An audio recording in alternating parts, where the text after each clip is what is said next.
मार्चला म्हणजे उद्या महाराष्ट्रातला सगळा शेतकरी मुंबईला हक्काची कर्जमुक्ती मागण्यासाठी, सोयाबीन कापसाला भावफरक मागण्यासाठी, ऊस कांदा धान दुधाला मदत मागण्यासाठी, हक्काचा पीक विमा मागण्यासाठी आम्ही मुंबईला जाणार आहोत।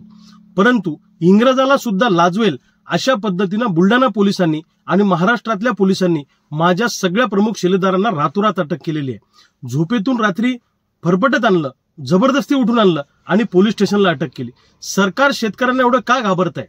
अरे आम्ही काय दरोडेखोर आहोत का? आम्ही काय गुन्हेगार आहोत का? आम्ही काय दहशतवादी आहोत का? आमच्या बापाच्या घामाचा दाम मागणं हा आमचा अधिकार आहे आणि भारतीय संविधानाने सत्याग्रह करण्याचा, आंदोलन करण्याचा आम्हाला अधिकार दिलेला आहे। आम्ही काय आंदोलन करणार आहे? आम्ही कुठेही कायदा हातात घेणार नाही। आम्ही फक्त कर्जाचे सातबारे आणि सोयाबीन अरबी समुद्रामध्ये बुडून आम्ही कर्जमुक्त झालो असं एक सत्याग्रहाचं आंदोलन करणार आहोत।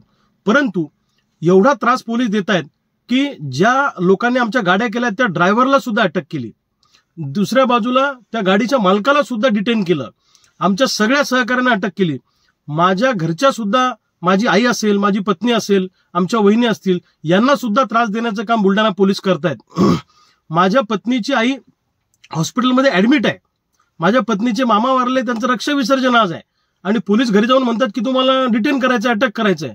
आमच्या वहिनी शिक्षिका आहे, आमचे भाऊ शिक्षक आहे, आमचे नातेवाईक सगळ्याचे नोकरीवर आहेत, त्यांना सुद्धा टॉर्चर करण्याचं काम पोलीस करतात। अरे आम्ही काय चूक केली आहे? शेतकऱ्यांसाठी भांडणं हा गुन्हा आहे का? सत्याग्रह करणं हा गुन्हा आहे का? तो आमचा अधिकार आहे।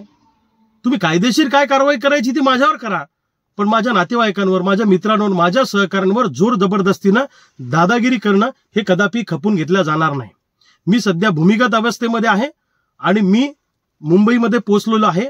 मी कोणत्याही परिस्थितीमध्ये माझ्या सहकाऱ्यांना घेऊन, जे सहकारी मुंबईत पोहोचतील त्यांना घेऊन आम्ही सत्याग्रह करणार, म्हणजे कारभार करणार आणि अरबी समुद्राच्या जवळ जाऊन